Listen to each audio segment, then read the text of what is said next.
Okay, let's look at another template really quickly. This is called the Content Cornerstone. It's here. So you have this in your download section. And essentially, it's just another way of doing an outline that is much more structured and siloed.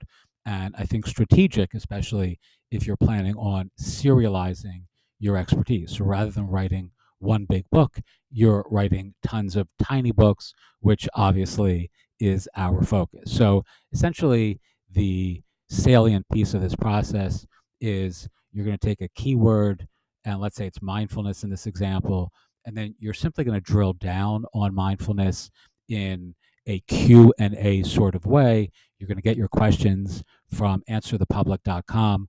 If you have no sort of list or newsletter or client base, if you do, or you have a following on social media, you have subscribers, you have students, you can simply ask them, right? I mean, ask them for questions, like ask your list to share their biggest challenges or questions about the topic at hand. But I know most folks don't have access to a large community. So the easiest shortcut is simply to go to answerthepublic.com, plug in your keyword, it's free, and it'll spit back out a whole bunch of real world things that folks are asking in your niche, market, vertical area of expertise, industry, etc. All right. So in this example, what is mindfulness? And I didn't use answerthepublic.com for this. I just extemporaneously came up with questions that I know folks are asking in this particular niche because I know this niche. So as you can see here, extemporaneous questions that capture the challenges folks in your ideal audience or client community are asking or struggling to solve.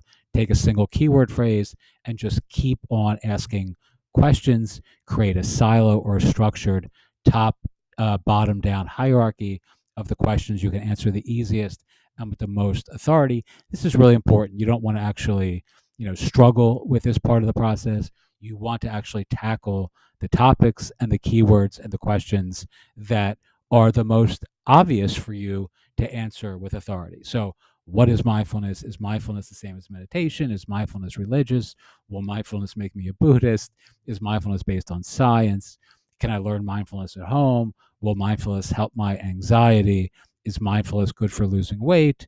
Will mindfulness help my ADD, etc., etc.? Is mindfulness the same as yoga? Can Christians practice mindfulness?